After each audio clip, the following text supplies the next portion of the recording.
රිදී කාසි 30කට ජේසුස් වහන්සේව පාවා දුන් ඉතිහාසයේ මහා පාවා දෙන්නා වූ ජූදාස් ඉස්කාරියෝත්ගේ හෘද සාක්ෂිය.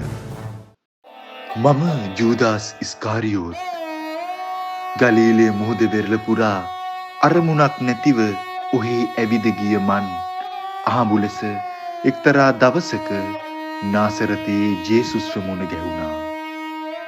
උන්වහන්සේ නවගිවිසුමේ අවසාන කොටස්කරුවා මමයයි කියමින් එතුමාගේ ගෝලයින්ගේ 12 වැන්නා ලෙස මා තෝරාගත්තා.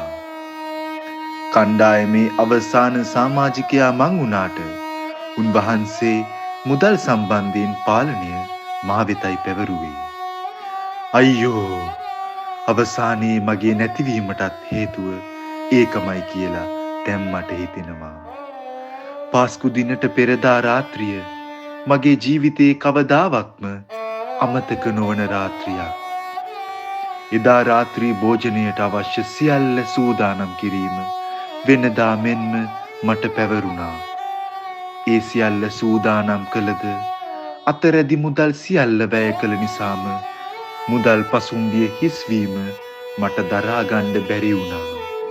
නිතර මාගේ අවශ්‍යතාවයන් වෙනුවෙන් මුදල් පසුම්බියෙන් රිදී කාසි ස්වල්පයක් ලබා ගැනීමට මා පුරුදුව සිටිය නිසා.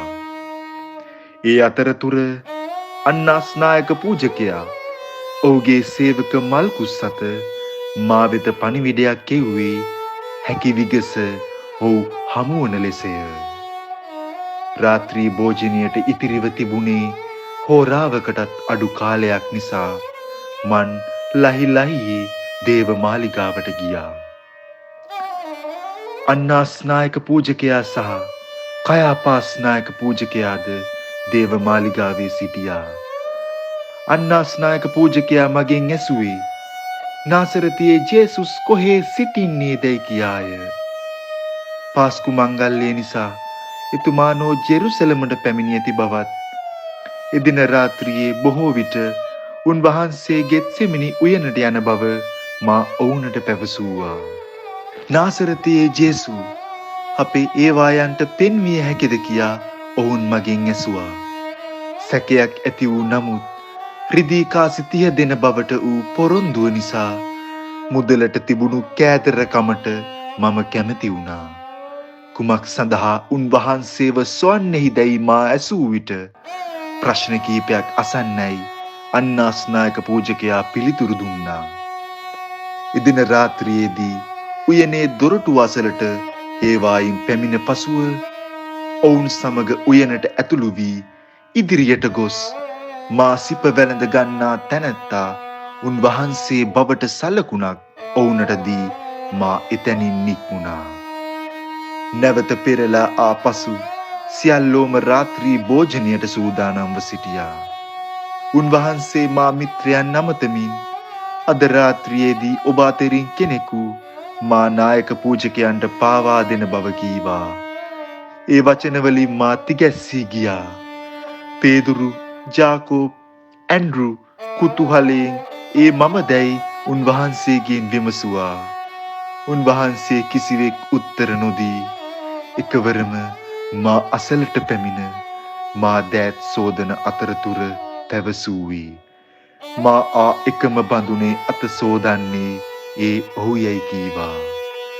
මා විදුලි වේගයෙන් අත්හකට ගත්තේ හිතට දැනුණු බිය නිසාමයි. ඒ අවසාන රාත්‍රී භෝජනය බවත් කෑමට ගෙනා රොටි උන්වහන්සේගේ ශ්‍රී ශරීරය බවත් බීමට ගෙනා මිදියුෂ උන්වහන්සේගේ ශ්‍රී රුධීරය බවත් උන්වහන්සේ පැවසුවා යන්තමින් මට මතකය. නමුත් මට ඒ ගැන හරියටි වැටහීමක් තිබුණේම නෑ.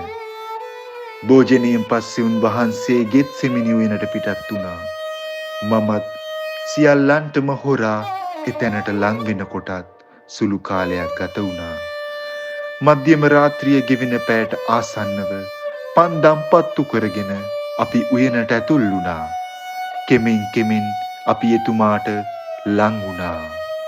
උන්වහන්සේ ඉදිරියට ඇවිත් ඔබ සොයන්නේ කවරෙකුදැයි ඒ වායින්ගෙන් විමසුවා. ඔවුන් නාසරතියේ ජේසුස්සැයි පිළිතුරු දුන්නා. ඒ මමයැයි උන්වහන්සේ කී කල ඒවායින් අතරින් මා ඉදිරියට ගොස් ගුරුදේවේනී යැයි පවසමින් උන්වහන්සේව සිප වැළඳගත්තා. ජූදාස් නුඹ සිබිමින් මනුෂ්‍ය පුත්‍රයාණන්ව පාවා දෙන්නේ දැයි උන්වහන්සේ මගෙන් අසන විට ආත්මානුකම්පාවෙන් මග සිත රිදුම් දුන්නා.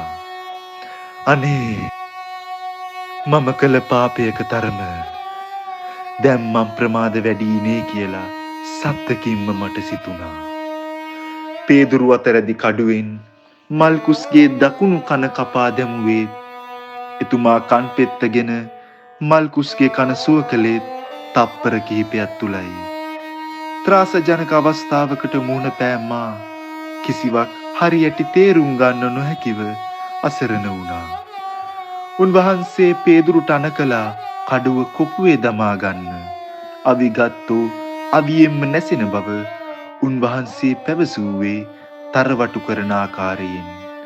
නමුත් ඉන්පසුව ඔවුන් සියල්ලෝම උන්වහන්සේව යදම් වලින් බැඳ මුව පවුවෙකුසේ දේව මාලිගාව දෙසට රැගෙන ගියා.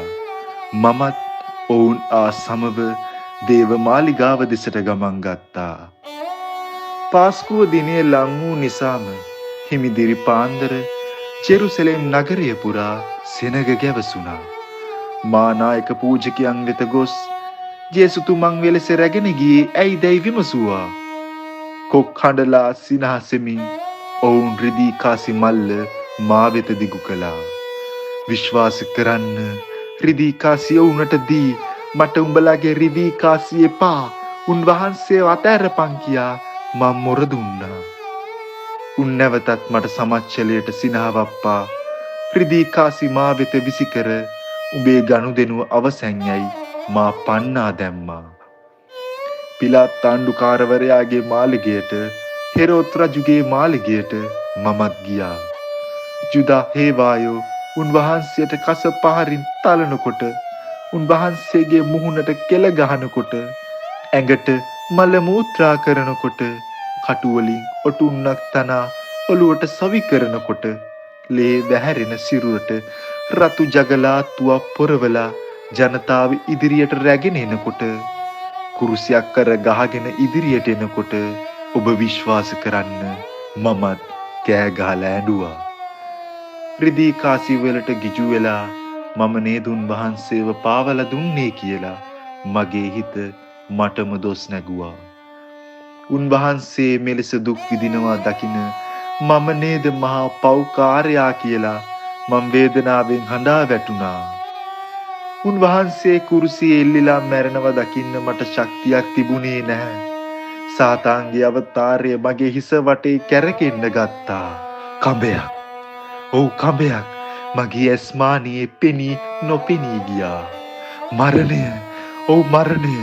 මගේම මරණය මගේ ඇස් වලින් මන් දැක්කා. මන් දිව්වා. දිගටම දිව්වා. කුඩා ළමුන් පවා මට පෙනුනේ හරියට යක්ෂ පැටව් වගේ. උන් මට උසුළු විසුළු කරනවා වගේ මට දැනුණා.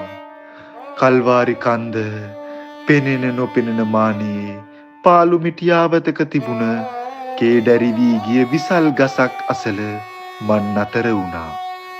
නාස්පුඩු අරා ගිය සැර දුගන්දේ ඒ කුමක්දැයි මා බැලුවා. කුණු වී හෝජස් ගලන කොටලුවෙකුගේ මලකුණක්. ඌ බැඳ තිබූ කබය ගැලවූ මා එක් ඇසිල්ලෙන් ගසට නැග්ගා. කල්වාරිය නැගින ගුරු දේවයන්ගේ රුව සෙනගතරින් ඈතින් මා දුටුවා. සමාවිල්ලන්න තරම් මනස්ථාපනයක් ලබන්න තරම් කාලයක් ඉතිරි නොකරම ගෙල වැලලාගෙන මං පහතට පැන්නා. ජූදාස් ඉස්කාරියොත් වන මගේ ජීවිත ගමන එතැනින් නතර වුණා. හැබැයි එම පාස්කුවේදීම මහා පව්කාරයෙක් මහා පාවා දෙන්නෙක් විදියට ඔබ මාව මතක් කරනවා. පේදුරු වගේ සමාව ගත්තනම් අද මමත් ඔබ වෙනුවෙන් මැදිහත් වන සාන්තුවර නාමාවලියේ ඉහළින්ම සිටිනවා. මා විසින්ම ජීවිතය විනාශ කර නොගෙන මගේ සමකාලීන සොහොයුරන් මෙන් මමත් උන්වහන්සේ වෙනුවෙන් මගේ ප්‍රාණය පුද කළා නම් කියලා දැන් මට හිතෙනවා. ලුසිෆර් අකීකරු දූතයා පැරණි ගිවිසුමේ ඒවව රැවට්ටුවා වගේම උන්වහන්සේගේ ගැලවීමේ නව ගිවිසුම තුල ඌ මාවත් රැවට්ටුවා.